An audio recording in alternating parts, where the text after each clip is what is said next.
Today's podcast episode is going to be on all things pre-construction new build, right from the start to the finish. What do we look for when we invest into pre-construction condos? How do we make money? I mean, there was an article done in Canadian Real Estate Association on one of my strategies on how we're creating long-term wealth in investing into real estate through pre-construction condos. Laura, one of the main reasons I thought, look, let's just you and I go back and forth and have a discussion about it, kind of the ones and twos of real estate investing with this strategy, pre-construction condos, is because you walk our clients through almost 200 times a year.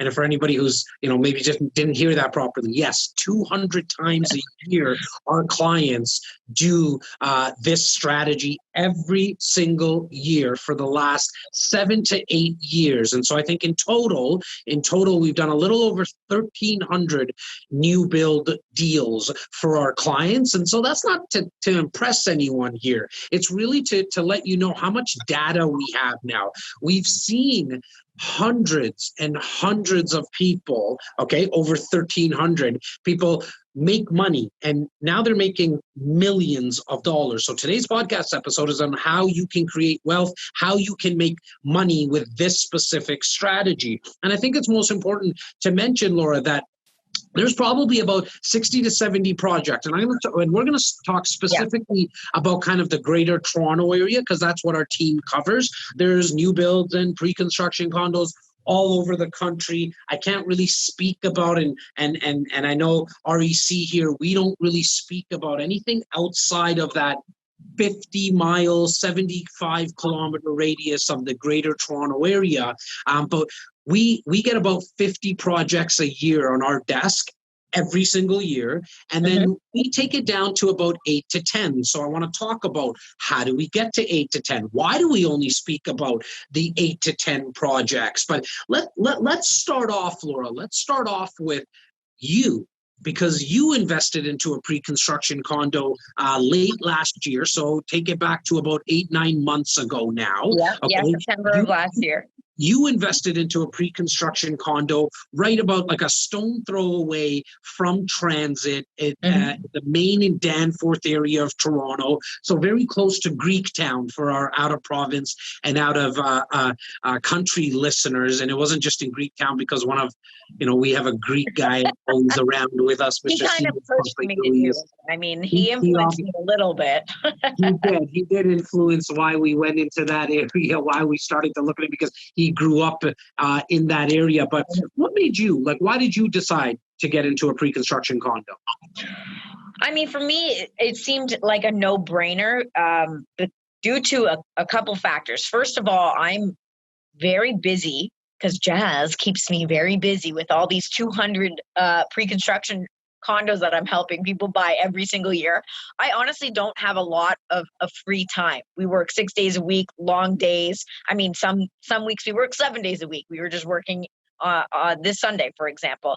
And so I don't have a lot of time to be dealing with tenants right now, to be all honest with you. The very idea that my first investment would become sort of added on work for me was just like, that kind of was off-putting. But at the same time, I wanted to make sure I was getting into the market because I'd seen so many of our clients make a lot of money over the last couple of years. And I thought, if I keep waiting until the timing's right, I'm going to essentially be priced out of me buying anything in the greater Toronto area. So I knew I needed to get in right away. And also based on the fact that we're self-employed, sometimes it can be difficult to get 3 years of data in terms of getting a mortgage. And so with pre-construction, you don't need to get a mortgage until the project's built. And so those two pieces alone, I knew that this was the right opportunity for me. All I needed to do was pick a unit on paper, sign for it, and supply them with some deposit checks, and then really not worry about it. And I haven't even really thought about it, except for in these conversations when I'm sort of giving examples to people. I haven't thought about my investment since, and I know it's done well for me already. So it was as easy as can possibly be. If you're listening to this episode right now, you've probably wondered about all the cranes that are going up in our city and wondered to yourself, who's buying all these condos? Who's going to be investing into them? And we always like to say that that's probably the wrong question to ask, because for a crane to go up in the sky, 80% of that specific building had to have already been sold. There had to have been deposits put down from purchasers, either who are going to live in the condo or who are going to be an investor and rent it out. Otherwise, that builder who put the crane in the sky, if 80% wasn't sold, they're not going to get their construction financing to start digging. And so it's always nice to see cranes in the sky because we know that there's a lot of consumer confidence.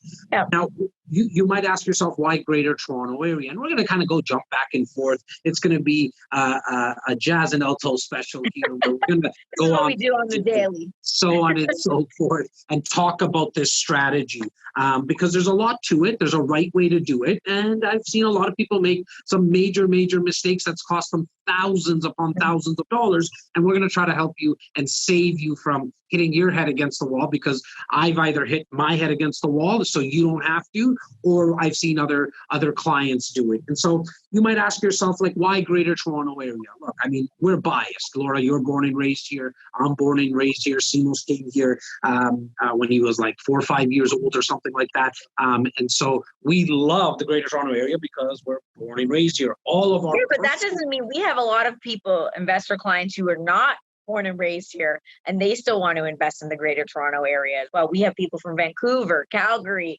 PEI, like everywhere across the country who want to invest in the Greater Toronto Area because there's some fundamentals that exist here that don't necessarily exist in other markets around the country. Vancouver perhaps being an exception, but essentially in the Greater Toronto Area, like our industry, we don't rely on just one industry.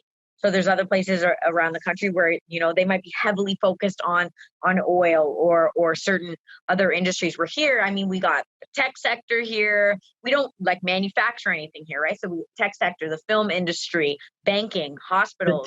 The tech sector, really quickly, Laura, is actually outpacing Silicon Valley. So there's a reason that we like to look at it, right? Because when you're outpacing Silicon Valley, where they are essentially where all the tech startups are set up there, kind of, there's obviously Miami and San Francisco, but Toronto is becoming that place where people want to come to. The taxes for companies, the taxes are less than what they're paying in certain areas in the States, okay? But it's also, I mean, there's a report that just came out that the president in the States there is actually making it tougher. We refuse to say his name.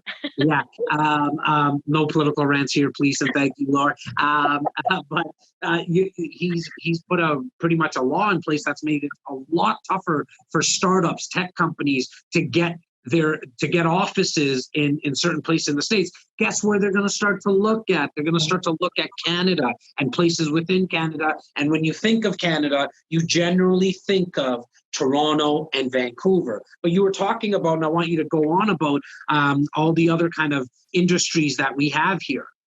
Well, I mean, a lot of people come here just for the schools, right? We have a lot of universities here in the city of Toronto. A lot of hospitals, some of the world's best hospitals are located in this city.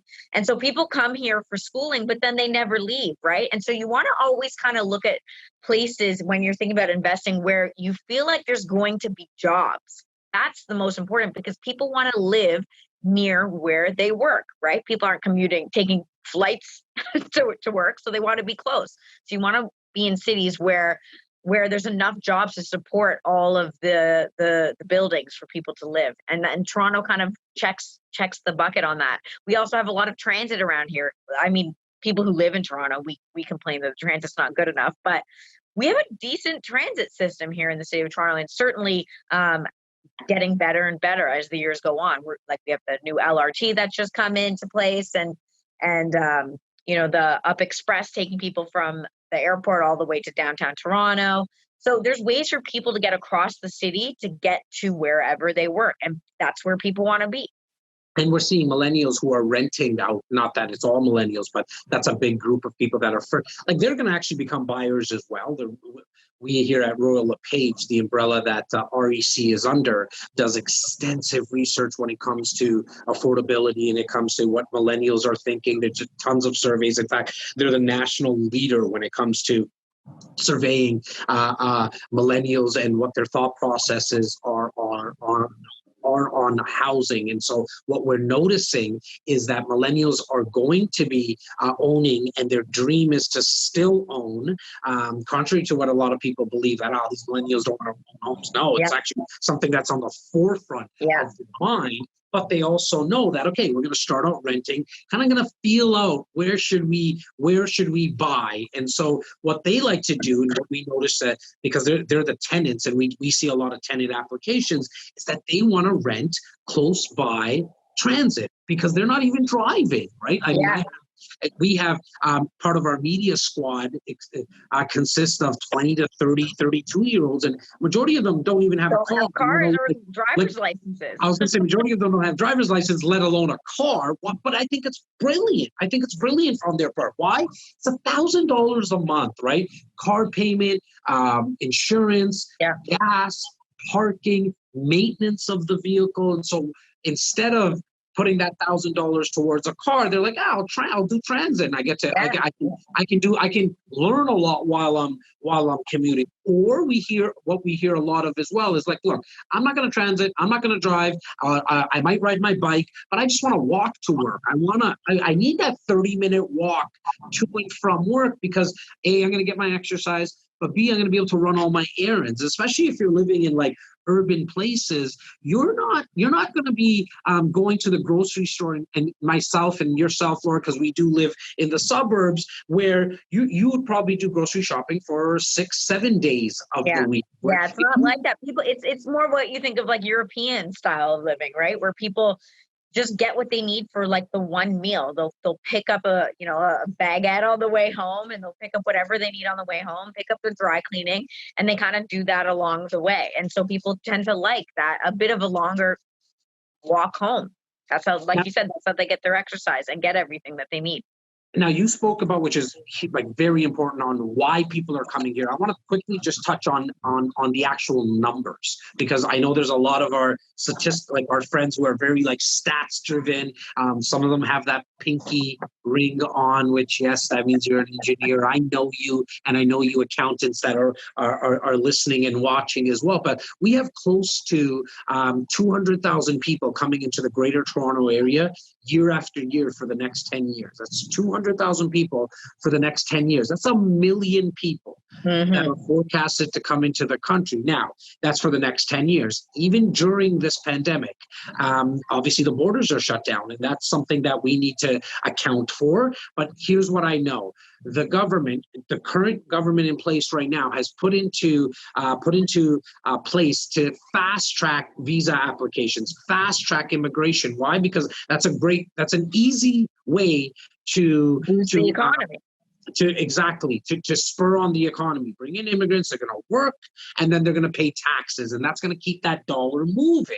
And so, in my opinion, just looking at it from afar, is that number of 2 million in 10 years. I mean, I was concerned the first month myself, first 3 weeks, first month of the pandemic, saying, okay, look, like the borders are shut down. But now looking back, I think it's safe to say, for all my Canadian friends watching and listening, and for everyone outside the country, please shoot us a message on any of the platforms or wherever you're watching or listening with, if you agree or disagree. We're okay to handle constructive criticism, and we're okay to agree to disagree. That the world is looking at Canada again and saying, wow, like what a safe place to be. The government actually took care of their people. They take care of their people. Look, the $2,000 a month that people are receiving, some will say it's too much, some will say it's too little, whatever. We can argue that till the cows come home, but at the end of the day, it got into people's accounts. It's still getting into people's accounts. I know other countries that I'm not even sure if they got their $1,200 a month. Half the country did, and it happened for a month. Other countries got zero. I think it's, and Laura, I know you're a huge patriot. The world needs more Canada. The world does need more Canada, as far as I'm concerned. That's not to say that we're perfect and we do everything perfectly, but 100%. I think what the underlying part of it all is that we're a pretty accepting nation of cultures and people and lifestyles, and people like to be around that, and that's why we're seeing 200,000 people come into the city of Toronto year after year. We discussed the demand side. So I think people kind of understand, like, okay, there is going to be continuous demand. Also, keep in mind during this pandemic, construction did get delayed a little bit as people couldn't be going to work and building these condos. So construction got delayed too. So if we assume that there is a house for every single person that needs one here in the GTA, which there wasn't, we're still talking about needing 1 million new homes between now and 10 years from now. And what are we building on average a year? I think we said like the best year that to date has been 35,000 new units, where we actually need 50, right? Yeah, so I wanted to just, and I'm glad that you kind of backtracked there, Laura, because for the 1 million people that are coming in, let's work it on a yearly basis. So the 200,000 people that are coming here at Pearson, when they usually come with a family of 4, so they need 50,000 a year. We don't need 1 million homes. We need like, based on a yearly basis, it's 50,000 households that are need, and on a high end, we've done 37,000. And so, like average is 25,000. So we're short every single time. We're not even meeting the demand that currently exists, let alone when we continue to add more and more people. And that's when people say it's a housing shortage. Yes, you're right, but it's worse off than that. That's a true housing crisis, because we have a lot more people coming in than we actually have supply. But that is the secret sauce as an investor, knowing that information. Just that alone, you can make money in real estate, investing into real estate. Let's get into the actual micro of how a pre-construction opportunity actually works. So a developer is going to release units. So let's take, for example, let's take a project that we just finished working on. Okay, there was 359 units in this project. It was a stone throw away from a major transit hub. Okay, in a beautiful area just by the lake, on the west side of Toronto. It was in an area called Port Credit, which is inside Mississauga. Very, very high demand. Got a lot of like lounges, and got the lake. It has a cottage feel. But most importantly, why we decided to get so bullish on this opportunity. And so this was part of the 50, and it made the cut. It made the cut to get into that 8 to 10 opportunities that we get loud about. And the reason being, the number one reason being, because it was so close to transit. And so that project had 359 units. What the builder is going to do, okay? So going back one step, we know that the location checked off. The second thing we're going to look at is the builder. Do they have a good reputation? Have they done this? Have they done this before? We want to make sure it's not their first time at the rodeo. But knowing once that checks off, which it did here, then now we know the way that the process is going to work. The builder's going to only release about 45 to 50 units in that first allocation. Okay, very important for everybody who's watching or listening to understand that, because if they released and sold all the units at the same time, there wouldn't be any time for price increases. And so knowing that the builder was going to release 45 to 50 units at a time, the best time to invest would be right at that first access of pricing, because that's going to essentially be the best layouts. It's also going to be the best pricing that these units are going to be offered. Now, jumping back to the 8-9 months ago where you bought, Laura, you obviously bought in that first access of pricing. What was the price of your unit? So I bought a 2-bedroom unit for $595,000. And that was not in this project. It was the one that I talked about in Union Danforth. Same thing. Stone throw away from another major transit hub. And so you bought at $599. What did you see happen in the next allocation based on the pricing that we got for the next set of allocations? Yeah. So the way we do it is a week later, like we put our clients in during that first week along with myself. And then a week later, the developer will say, okay, we're no longer selling most of all the units that we had, we sold, but then we'll get a new price list. So we'll get another list of units that we can sell. And if you just take the basic model, so if you compare my model to a new model that's on this price list, whether it's one floor above or one floor below, all of a sudden you'll see that the price is not the same. Now, usually there's changes in terms of like it's $1,000 to $3,000 more depending what floor you are on. But it was that first round, it was already $10,000 more in just 7 days. And then another week later, we got another price list and it went up another $15,000. So, because you can always compare the model numbers. And then obviously things went on hold for a bit. The developer sold at that price point for a little bit. And then within about 3 months, it went up another $10,000.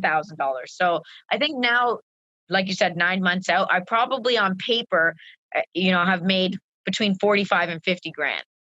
I think you've done a little bit even better than that, but I like to work with conservative numbers. So what Laura mentioned is very important, right? Not every single project is going to release it the same way.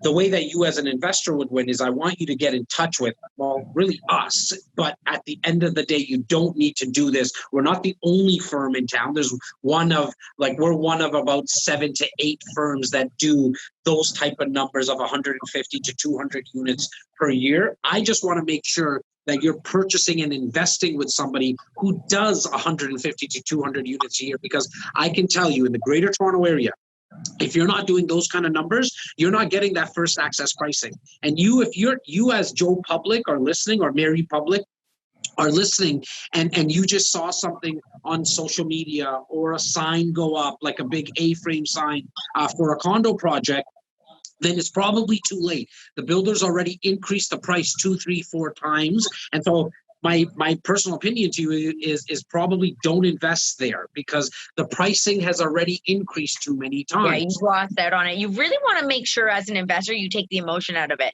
Some people can get all ramped up in the oh my God, the developer got 300 worksheets and they're only selling 50,000 units in this first launch, this first price point, and I didn't get in. Now they're coming out with a new one. Should I buy it now? And it's like, take the emotion out of it. There's going to be another pre-construction opportunity next week, next month, 3 months from now. The idea really is that you're purchasing right at that very first access pricing. That's the most important. And as an investor, you also, and taking the emotion out, it is bang on, Laura, because as an investor, you can't look at it from your perspective. Oh, I like this unit, honey, because of the granite countertops that they're going to give us. Or I would never live in this unit. I think we hear that a lot. You're never going to live in it. So you don't even have to think about it. That's good that you're not going to live in it. We have to look at it from the perspective of who's going to be our customer. Yeah. Which definitely means that you probably don't get too emotional about the layout. Don't get too emotional about the view or what floor you're on, because like I said, developers will charge you more to be on the penthouse floor versus like a couple floors down, right? So we always suggest try to get on a low floor if you can. The tenant's not going to care. They're not looking at this as their long-term home. This isn't their dream home. They're essentially trying to save up money to buy their own condo. And right. So they're just really trying to look for an affordable unit to rent. And if you're trying to, get some positive cash flow by covering all your expenses because you chose to be on the penthouse floor, I mean, the tenant's going to just choose to rent the exact same floor plan, but 8 floors down from you for cheaper, right? Well, we see investors purchase condos because it has a lake view, because that's what they would want to live in. But again, to what you said, if your rental income is not covering your expenses, it's not going to be the best type of buy, and you're not going to see the highest return. And so either going on a lower floor, I like to generally, this is my personal opinion, I like to get into kind of the middle of the building if I can, because then we get to cast a bigger net for tenants, because we hear it all the time, Laura, when we're putting tenants into places where they don't really ask about the square footage, right? They ask about what floor is it on, and some would say that I don't want to be on a high floor because I'm scared of heights and I don't like the waiting for the elevators. Or some would say I don't want to be on a lower floor because it's too low and I do like walking up and down the stairs. That's how I get my exercise. So right. If we can, because we can't make everyone happy, if we can kind of stay in and around that middle of the building, I think you just cast a bigger net. Now, I want to go back on how the money's made. So if you are able to, and the only right way to do it, and the right way to do it when you're investing into a pre-construction condo is buying at the first access, because we know the next set of allocation that the builder's going to come out with, they're going to increase it. What I've seen on average for the last 8 years is from that first access pricing just to the next allocation, the second stage of pricing, on average, we see about anything from about 18,500 to about 21,500. So safe to say about 20 grand is what's made from the first to the second. Now, that also means like Laura's project was about 10 grand. We've also seen 30,000 and 32,000 price of increase in pricing. And again, that's made on paper, okay? But it's nice to know that your investment, your portfolio is growing, okay, right from like within a 7 to 10 day period. You're going to see an increase of anywhere from, say, in all honesty, for most of our clients, before they're even finished their 10-day due diligence period, which you automatically get when you purchase a pre-construction condo, you get a 10-day due diligence period. You make sure that the lawyer reviews your agreement with you. You make sure it makes sense from a financial perspective for you. Within that time frame, usually the price goes up. So it's always a lot of fun for me because I get to tell everyone the good news that on paper they've already made $20,000, and all they did was sign some paperwork and sign some checks. And so that's always fun to see when you start to see the prices increase over time. And we'll dive into exactly what the lawyer's looking for and what we are making sure that we're the I's that we're dotting and the T's that we're crossing. We're going to get into that shortly. But I want to continue to talk about why this type of investment is something that I personally like to do once every year if I can, if not once every 2 years for sure. The other big reason is, and you spoke about it earlier, Laura, is the 20% down as an investor. You're going to put that down as installments. Mm-hmm. Okay, so it's generally 5% within the first year, 5% within the second year, and then the 5% within the third and fourth year, or sometimes it's 10% within the first 2 years, and then the final 10% within the last 3 years. So it's always kind of different, but it's installments. You don't have to put down the full 20%. Well, that's another reason. Yeah, I didn't mention that. That was what was great for me. Obviously, not needing the mortgage for 4 years was ideal. But for me, I mean, I knew we always kind of say rule of thumb is try to have the first 10% of deposits like sitting in your account. Just makes you feel a little bit more comfortable knowing like, okay, if everything were being cashed today, the first 10%, I'd have it covered. But then what this gives you time is to save for that last 10%. Because now we have 3-4 years where we can save the money for the rest of the down payment. And that's why I like it as a first-time investment. Sorry? I was going to say, Laura, sorry. I was going to say that's why I like it as for somebody to get into as a first-time investment, because it becomes a forced savings plan. Yeah. Yeah, because now I know. I mean, I put the dates in my calendar when I know my next deposits are coming out, and I have no choice but to save for it accordingly. And if I was purchasing an actual resale unit now, like condo or house or duplex or whatever, an investment property, I would need the full 20% now. So this allowed me to get into the market without needing that full 20%. So that's the beauty of it. It's great for first-time investors for sure. Or anyone, really. Yeah, look, on average, let's take a $550,000 condo in the Greater Toronto area. That's on average. That means there's condos higher and lower. Your total down payment is going to be $110,000. That's 20% of the $550,000 condo. But it's nice again because it's broken up. You don't have to come up with all that money right away. And so, if you're thinking, you mentioned the 10%. That's kind of the rule of thumb that we like to look at. Like, do you have that in savings right now? Because then I think you're qualified to do this. We never want to get into an investment, let alone put one of our clients into an investment that's going to be stressful. Like, what are we doing this for? Like, you know what I mean? Like this should relieve stress. This should be a way of creating wealth for the long term, not adding to the stress of life, right? And so if you have that 10%, you're looking at $55,000. Even that $55,000 is not going to be payable right away. It's going to be 5% now and then 5% in a year from now. But on top of that, you also need to be prepared for closing costs. And if we're looking at Toronto's like proper, something with a Toronto address 416, you're going to pay a little bit higher than you are if you're investing into Mississauga or Oakville. You get two taxes. You Lucky get welcome to Ontario tax and the welcome to Toronto tax, both land transfer taxes. I like to kind of peg it at about $25,000 you need extra, but that's due on closing when the building actually gets built, plus an extra 6 months, because there's 2 stages to a closing. So your closing costs are going to be all in all, you're going to be looking at an extra $20,000 to $25,000 on average, which is inclusive of both land transfer taxes, your lawyer's fees, and development charges. The city that where this condo is going to be built, they charge the builder per unit, per dwelling that's being built. That gets placed to the purchaser or the investor. All in, you're looking at $20,000 to $25,000 at closing. But let's talk about the 2 closings, Laura. Let's talk about occupancy and registration. Yeah, so the 2 dates, first and foremost, occupancy is the first date you need to consider. That's the date usually advertised by the builder. So right now, most units that we're selling, or most projects that we're selling, we're looking at 2023, 2024. That's occupancy. At that time, you're not actually getting title to your unit. Okay, you get the keys to the unit, but you're not technically they're not technically transferring title. We also don't need a mortgage at this time.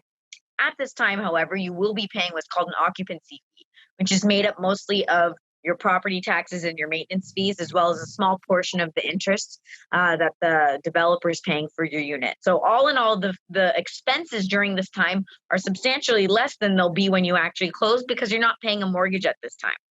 So the closing won't happen for another, I'm going to say 6 to 8 months on average from this occupancy period. Okay. So when we talk about this $25,000, this is happening 6 to 8 months after that occupancy date. So when people are considering, oh, you know, this project's going to be finished in 2023, that's not actually when you're going to be paying these things. We're not looking about 2020 till 2024. And then also keep in mind, I mean, we see it all the time. We have yet to see a building actually completed by the date that they say that they're advertising. So there's always delays, always delays. Yes, so tack on another 6 months for that. And that's why people love this so much, right? Because now it's like, so you're telling me I have at least 4 years until I need to get a mortgage for this thing? It gives people flexibility. They can do other things during this time. And it doesn't really show up on the radar because you don't have a mortgage, right? So the bank doesn't know about it. You can do some other investments during this time. Now, when the other nice thing is that when it's closing 4 years down the road, not only can you do other investments, but you've also seen extra appreciation. So even if it was supposed to be in 3 years, but it's done in a year, you just increased the value of the property by another year. On average, even just for the last 5 years, we have seen a 10% year over year increase. Okay. And so that's 10% year over year. So if you bought a condo on average at $550,000, if you bought it 5 years ago, it increased in value by $55,000 every single year. It's actually a little bit higher than $55,000 because it's compounding, but let's just for round numbers and make things easier, it's $55,000 every single year over year. So and as Laura mentioned, all you did was you picked a floor plan, you got in at first access, and then you wrote your deposit checks as down payment. Yeah, so you didn't have to worry about the tenants or the toilets yet. Not yet. Okay. And here at REC, we do offer incentives to all of our clients. If you're an REC Insider podcast listener, Nightcapper, that means, and that's my shameless plug for Nightcap with Jazz live on Instagram every Monday to Friday at 9 p.m. Eastern. If you're not hooked up with me on the gram, get to me. It's Jazz Takhar. It's at Jazz Takhar 13, number 13, because it's my lucky number. So now we've spoke about the lease during occupancy, the difference in closings. We spoke about how the money's made because the builder is going to increase the pricing in allocations. Okay. Now I also want to touch on the HST because that's part of the closing cost. There's that $20,000 to $25,000 that you pay, but on top of that, on closing, like Laura mentioned, 6 months after occupancy, so the second closing on registration, there's HST. Laura, touch on the HST. Yeah, so if you're an end user for a pre-construction unit, it's you're not actually paying HST. It's assumed that it's part of the purchase price. As an investor, however, you will be paying HST on closing. It's not a percentage. It doesn't work out to be 13% of the purchase price or anything like that. You essentially, given the purchase price, assuming most prices here in the GTA are over $450,000, you can assume that you'll be paying $24,000 for HST on closing. But here's the great thing, because we rented it out for you, REC rented this thing out for you on occupancy, which was that 6 months prior, you already have a 1-year lease agreement in place. So essentially on closing, the day you pay your HST, the very next day, you're going to submit a rebate application to the CRA. With that, you're going to include that 1-year lease agreement that you have in place, and you're going to show the CRA that you are in fact providing housing, at which point they end up rebating you the $24,000 minus like a couple admin fees for that. The reason they do that is because they're trying to curb people from parking their money. So what we see in a lot of global cities is that people just want to purchase real estate. They don't actually have any intention of living in the unit or renting it out. They leave it vacant, and they park their money there really just for the passive appreciation, and they're not as concerned about the monthly cash flow. And so what we end up having is a bunch of condos being built that no one lives in. And as Jazz mentioned before, we have a housing crisis in the city. And so this is how the government's trying to curb that. So if you don't have a 1-year lease agreement in place and you're not actually providing housing, you're not going to get that rebate back. So unfortunately, you do need that $24,000 on closing, but know in about 4 to 6 weeks, you're going to get that money back. Now, you mentioned something like cash flow, and this is where we'll kind of go back and forth and jump back and forth within this type of strategy. We hear it all the time, right? Well, you can't cash flow these properties. When it gets built, it's not going to cash flow. The rental income is not going to cover the expenses. I'm here to tell you that's just not the truth. It's not like we work these numbers day in, day out. It's what we do all day long. And so what you need to do is work the numbers properly though. So if we're buying something today, and at the time of this recording, it's 2020, okay, mid 2020. If we're looking at a project that's going to be closing 3 years from now, okay, so 2023, it's not safe to just look at, and it's not the right way, just to look at what the rents are at today. What you want to do is calculate and forecast conservatively though, okay? I'm not saying so for the last 3 years in the Greater Toronto Area, we've seen an increase on rents. So the last 3 years in the Greater Toronto Area, we've seen an increase on rents by 11% year over year. Let's cut that in half. You went quiet there. You muted on us for a second. What was the actual percent? 11% year over year. Okay, Laura? So 11% year over year increase on rents. Let's cut that in half and then cut it in half again. Okay, so we can be ultra conservative. So what we like to use on our performance, and at any time, just shoot us an email, shoot us a DM, whatever platform you're listening to. Probably the easiest thing is info@reccanada.com. What we use on our performance, conservatively on rent, is 3% year over year. So we're taking today's rent. We're going to look at, if we're looking at this project as the example in Port Credit in Mississauga, what is the rent for a 1-bedroom? So we are seeing right now today, mid 2020, it's about $2,350, $2,400. Okay, call it $2,300 just for argument's sake. We're going to increase that $2,300 by 3% year over year, and then use that as the rental income. And what we've come to notice for over 1,000 units is that the rental income covered not only your mortgage payment, but also your maintenance fee, your property tax, as well as the insurance you pay. It's like $25 a month that you pay on insurance, just to make sure that if there's any type of floods on the unit above you, or your unit floods to the one below you, you're protected. The building also has insurance, but your unit needs to be insured as well. It covers all your expenses.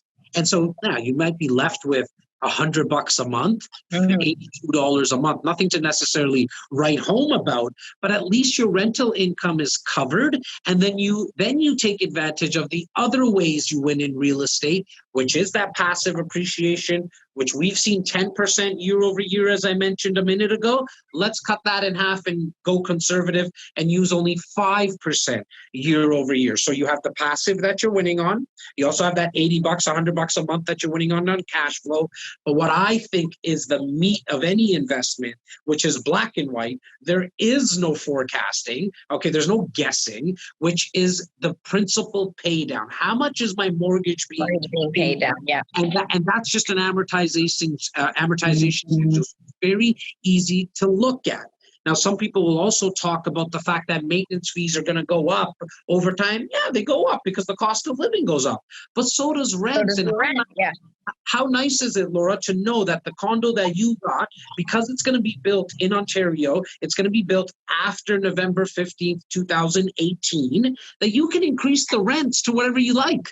Yeah. Yeah. And as long as there's, a willing tenant to pay that rent, that's market rent, right? And sometimes we actually do see some investor clients, they actually don't mind even if their cash flow is slightly negative. It's not everybody, but we do see a few people. Reason being is they're like, okay, so it's negative $100 a month, but I get to write that off. So they actually like that it's negative. Otherwise, right, it's gonna be included in your income, whatever your cash flow is. So there's definitely some interesting strategies, but that's why we always say let's go with the mid-level floor. You don't need some luxury condo unit on the penthouse floor.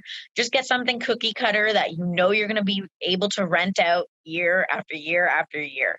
Consistently. You want to make sure that you rent it out consistently. Our question that we get a lot is what type of capital am I able to use? What kind of money, where does the money have to come from? This is not an investment where you can use registered funds. So the money would have to come from cash that you have in your account, or a home equity line of credit. One of the two is the way that you can invest into this type of property. Talking about a tax write-off, I mean, I have hundreds of investors, and we have hundreds of investors that have pulled out equity out of their principal residence and or another income property and use that money as a down payment. Okay. The nice thing about that is that then this deal becomes 100% financed, and you're using 100% of someone else's money, the banks, the lenders' money. And even though you're paying interest on that home equity line of credit and not getting any return since you bought it and then until it gets actually built, you can write off that interest as well. So another tax advantage. One of the other reasons we love real estate, you get the passive, you get the principal pay down, the cash flow, and as well as tax advantages. And in Canada and Ontario, if you can get some extra cash tax advantages and tax benefits, trust me, you want to be able to make use of those. Now, we spoke about the lease during the we talked about the two closings, Laura, the occupancy and the registration, and an incentive, which is the third part of our due diligence. We have the location, check, builder, check. The third thing we're looking for is all the incentives that need to be part of this contract. And this is all part and parcel of crossing those T's, dotting those I's. Laura, that's your specialty because that's what you help navigate our clients through and hold their hand through this process. That occupancy and registration, those two parts to the two parts to the closing, very important. But the incentive we need is the ability to rent during occupancy. Yeah. So not every developer for every project is going to give the same incentive. So you want to make sure that you have 3 incentives in place. The one that Jazz is talking about right now is the right to lease during occupancy or the right to rent during occupancy. So as I stated, you'll be paying an occupancy. So again, 3 years out, we're talking, say, November 2023, you're going to get the keys to your unit. And if you were an end user, great, you can move into the unit, pay your occupancy fee, and you have somewhere to live without paying the mortgage for a bit. Some developers do not allow you to rent to tenants during this time because technically they haven't given you title to the unit. The developer still owns it. So they don't want to be dealing with some tenant who they don't know who this is. They want to be dealing with you, the actual buyer. And so they won't allow you to rent during this time. Unfortunately, you're still paying the occupancy fee. And so you'll be negative cash flow substantially during those 6 to 8 months. Developers that we choose to work with, though, will allow you to rent or lease during this occupancy period. So they've essentially taken a period of time where you're going to be at the worst case scenario, the most negative cash flow, and they've actually turned it into a very positive, because you're going to see the highest cash flow during this time. We don't put this on a performer or anything for our clients, because it, like I said, it's only a 6 to 8 month period of time. But a lot of people don't mind if that period gets stretched out, because like I said, you're seeing the highest cash flow. You'll see a couple $100 during that time. And it's nice. You just save that and you put it towards your development charges or your other closing costs, right? Now, we also want to make sure that we have the ability to assign, the assignment clause, which gives the original purchaser an out in case financial hardship. It's kind of like a parachute or a security blanket, call it whatever you want. It just gives you the ability to sell the unit before it gets built if you're not able to close on it. In the last 4 or 5 years, what we've seen our clients do is take advantage of the significant price increases, because we've seen anywhere now, on average, we see about $125,000 increase from when our client bought it to when it got built. So we've seen somebody 3 years ago buy a condo, and right now, last month, they would have closed on it. We've seen an increase on average of $125,000. Now, somebody might say, I need that money, or I just want to take advantage of it. I want to sell it before it even closes, Jazz, so I don't have to pay those closing costs. Now, in our opinion, the real way to win in real estate and how you create massive wealth in real estate is by holding on to it, because you can refinance it later on. In fact, you can actually refinance it. We have 10, 12 clients of ours that do this on a regular basis 2 times a year. They try to anyways, even more aggressive than myself, is that when they close on a condo, they go back to the lender 4 to 6 weeks later and refinance it based on the new value. So that $125,000 increase, that client is going to go back to the lender and say, I bought it for X. It's increased by Y, okay, by this much. Can you please refinance and let me pull out the equity? This way I have zero into this investment.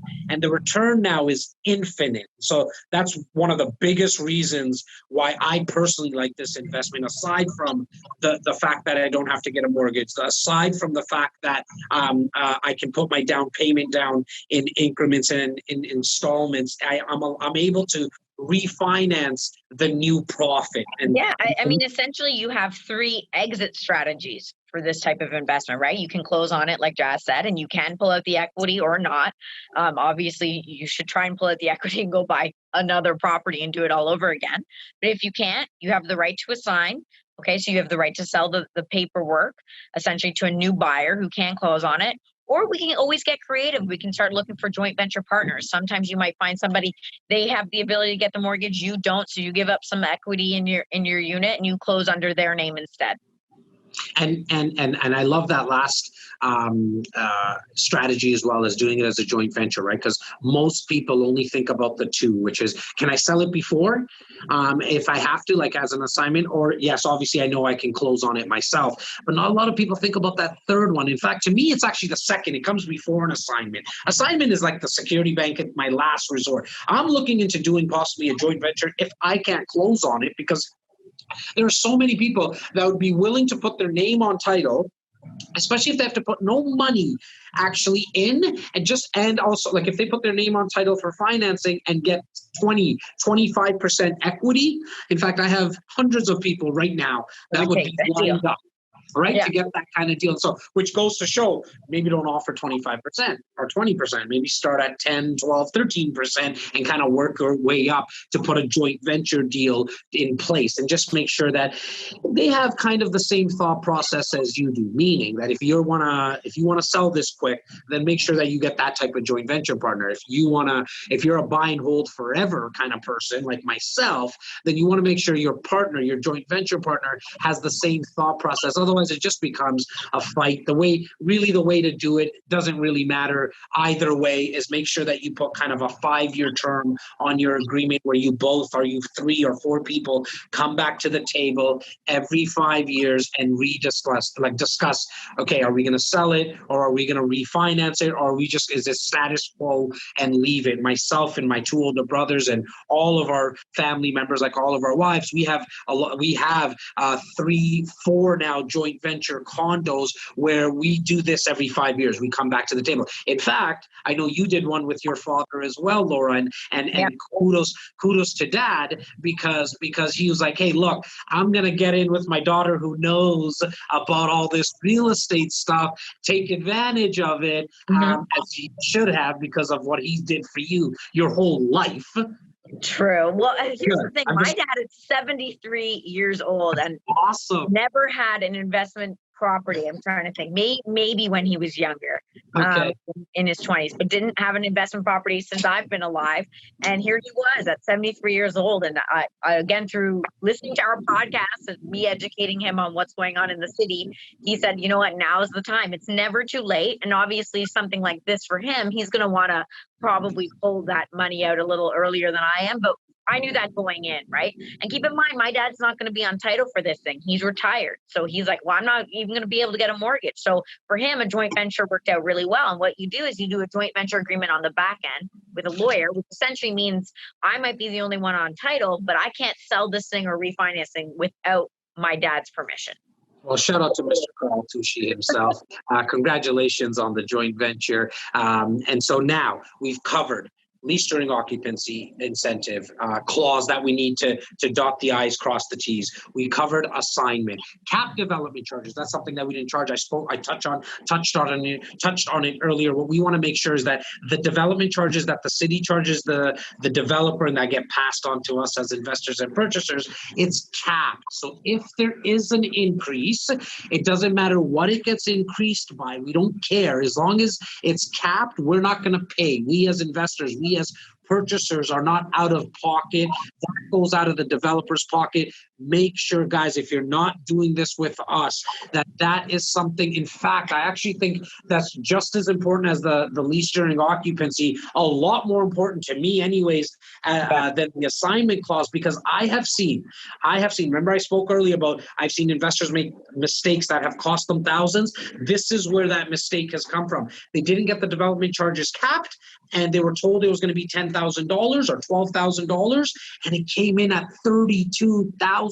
Yeah, they were slapped with a bill on closing that they had saved for accordingly, right? So at least this way, when they're capped, assume that you're going to pay the full amount, and then cross your fingers and hope it comes in at less because you'll pay the lesser amount. But at least now you know that if it comes in at more, if it comes in at $30,000, the developer is going to have to eat that cost.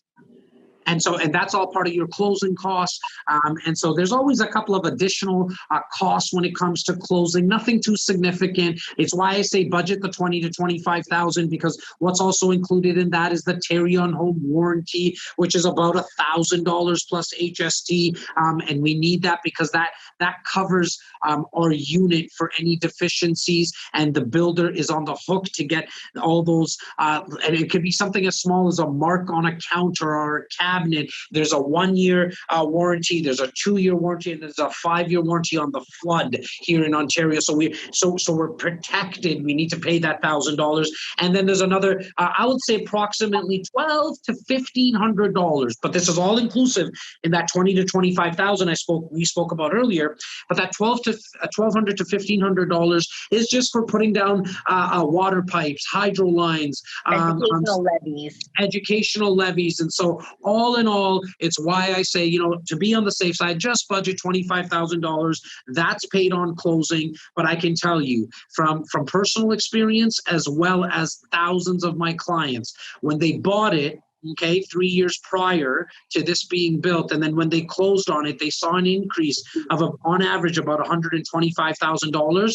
That $25,000 closing costs, all like land transfer tax, everything in, was just a cost of doing business, right? And then when you look at it, overall, your return on your investment, you're looking at anywhere from about 28 to 32% year over year in return. Now, do you want to buy 3, 4? Like, do you want to have 3, 4 ongoing at the same time? I think our advice, and you agree or disagree with me, Laura, and that's okay. I think you shouldn't have more than 3.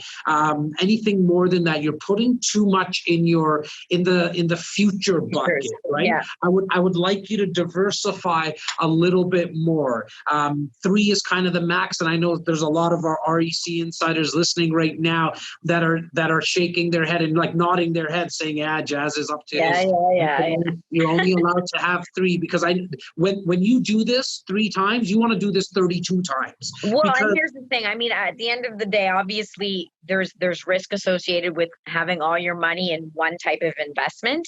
But at the same time, you have to remember, like, you might be able to afford the deposits, which is great, but you do eventually have to get mortgages for these things. So you want to keep that in mind. And then in which case that's specific to each person's individual needs. But yeah, I would say on average, I probably wouldn't recommend more than 3. And look, you could do an assignment, obviously, and you don't have to close on it. But I think if you get into this type of investment with the only thought that you want to do an assignment, which means that you want to flip it before it gets sold, I need you to understand, and we need you to understand that what if the market doesn't perform exactly at the way that it needs to at that exact time that you can do an assignment, then you're on the hook. Yeah, there's really only like a 1-year period where you can do an assignment, okay? Because there's certain stipulations that have to be met. 90% of the units have to be sold. Construction has to have started. Sometimes it has to be above ground, the construction. And so there's really only a year period because it's between that time and occupancy where you're allowed to assign.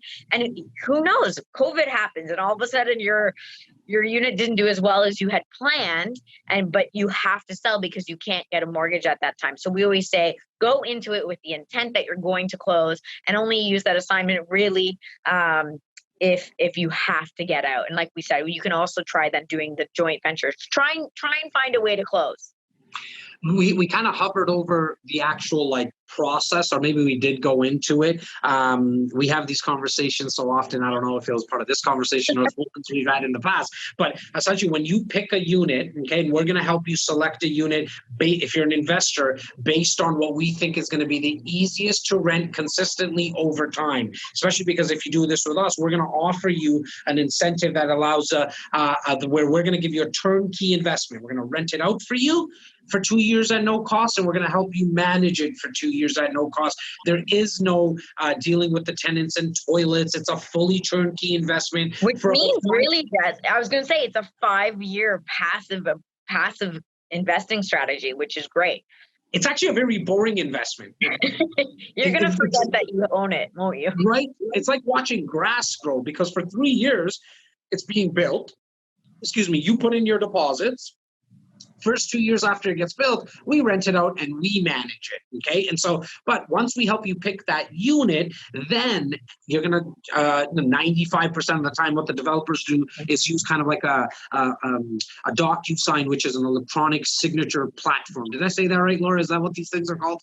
Yeah, sure, that okay, like an e-signing document or something. Maybe that's the right term. You'll do e-signatures, and it happens very, very quickly, just to let everybody know. Once you've picked the unit, and you don't necessarily have a ton of time either, because keep in mind, we're first access pricing. This is when there's the greatest demand for the building, and the developer's only giving us a select number of units to sell at that first access pricing. So you got to get in there quick.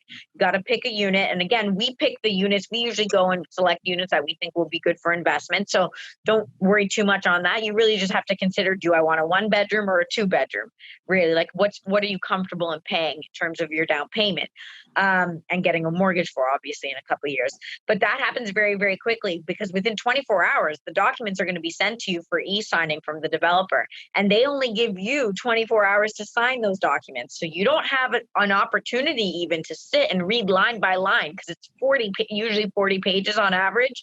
You're not going to be able to read line by line. So what I tend to do is I focus our buyers on a couple areas of the agreement that are really important. I show them where their incentives are. Sometimes it's buried within the agreement. Sometimes they put them in an amendment on the outside.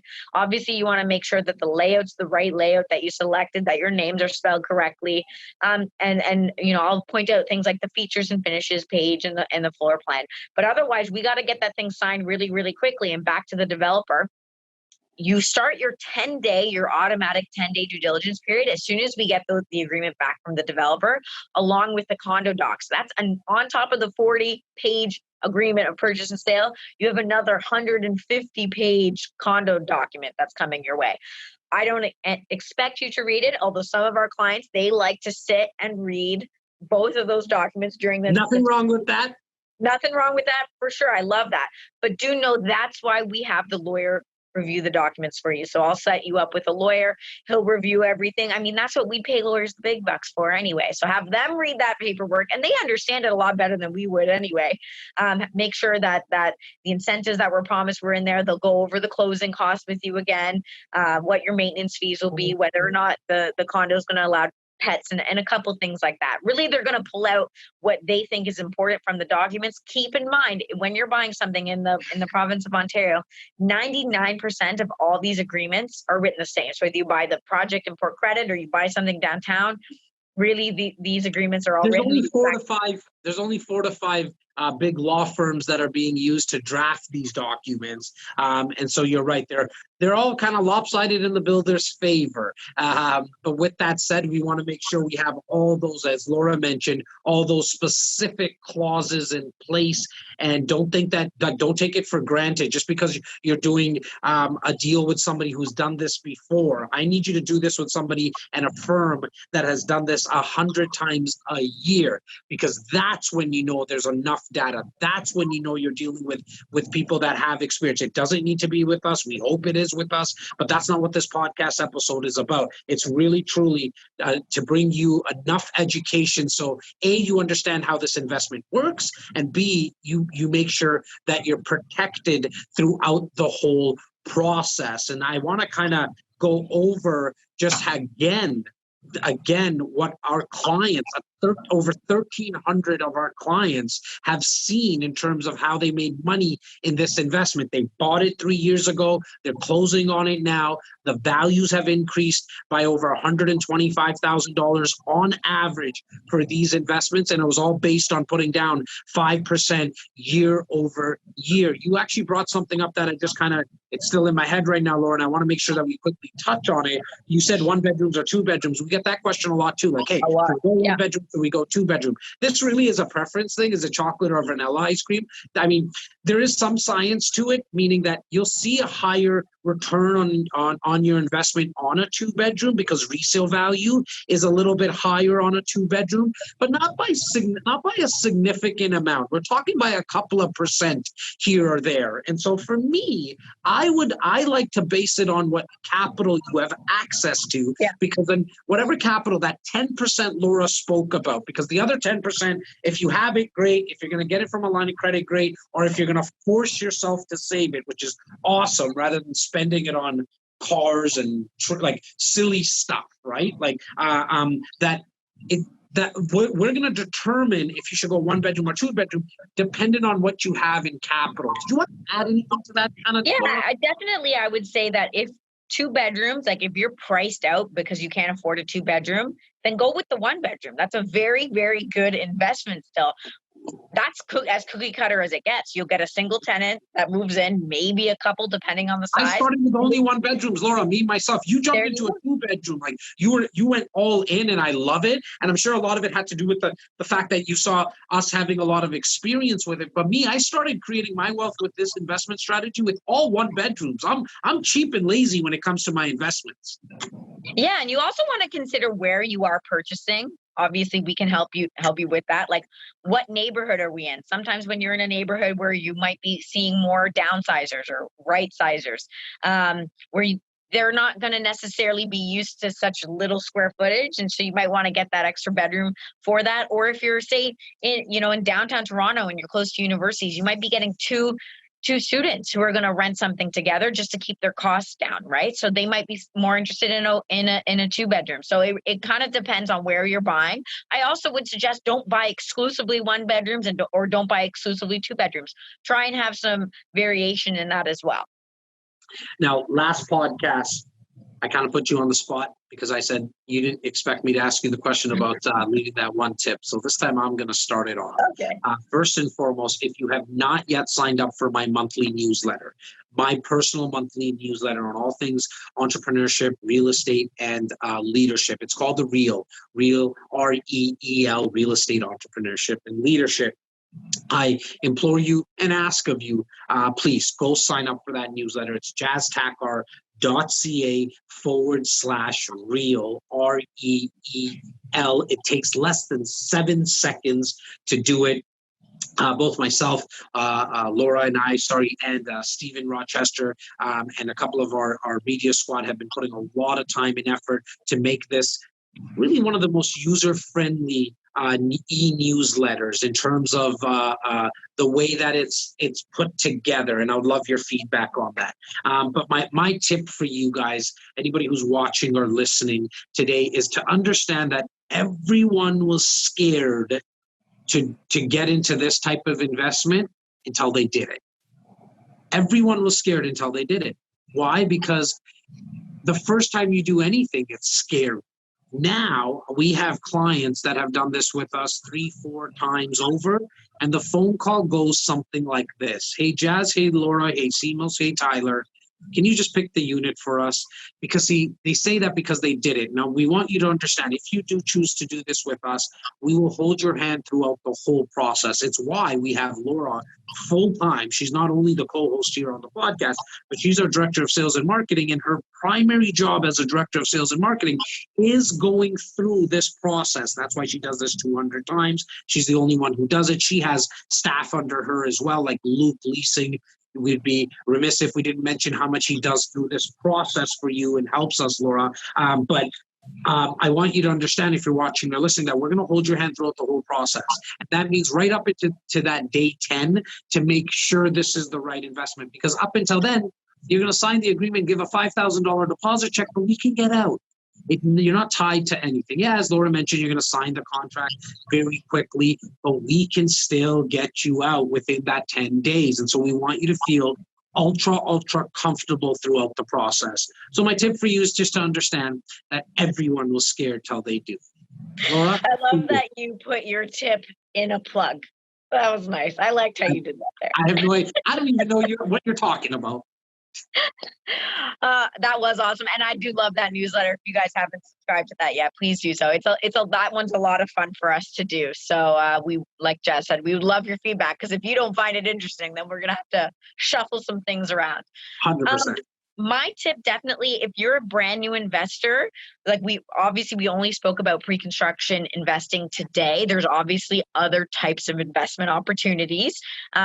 Every type of investment has its benefit. Every type of investment has its things to consider. What's so beautiful about pre-construction is that it's really the easiest way to get started. So consider that being your starting point, certainly for new investors. And if you're a savvy investor and you have other properties, this is kind of like just buy pre-construction, let it do its thing, and then let us help you, or let somebody who is savvy with helping investors work on building out the rest of your portfolio. But it definitely should at least one pre-construction unit be part of your portfolio for sure.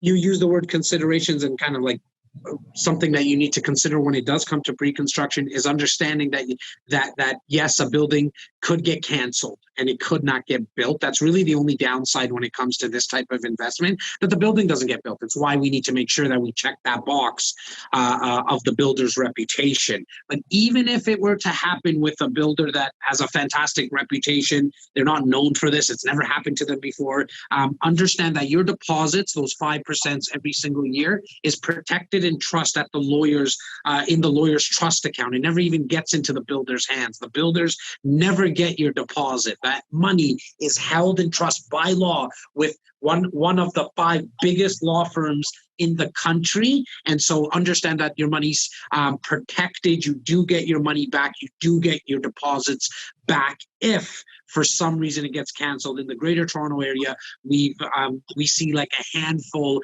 maybe every 2-3 years, that get canceled. It's very rare that a project here gets canceled, because for you to be a builder in the big city here in Toronto, you need to have some deep pockets or be backed by people who have deep pockets. And so cancellations are very, very rare, but they do happen. And I want you to understand that and be aware of it. Laura, what can I say other than thank you? Thank you for being just who you are and what you do. If you wear a lot of hats here, you are the original Crazy 8, because you're able to do so much for REC. Love you. Love everything you do, girl. You bet, Jazzy. Thank you for recognizing it for once. To all the listeners and viewers, wherever you're watching or listening, leave us a review. 1 or 5. Five is preferable. 5 stars, especially if you're on iTunes. We love to see all the ratings and the comments. Leave us a review, and give us your authentic, your honest rating. If it is 1, that's all good. We're okay. We're adults here. We can handle it. But I did want to just take a second to say thank you to the viewers and to the listeners. And I hope everything is fine with yourself, your family, your friends, your colleagues. We're all going through kind of a tough time right now, and doing something simple for another human being is always a positive thing, even if it's as small as opening the door for someone, leaving a smile, spreading that positivity or optimism. We hope we gave you some value with this episode, and as always, leave us a review or leave us a comment. Talk to you guys soon, and can't wait to see you guys. Take care, guys.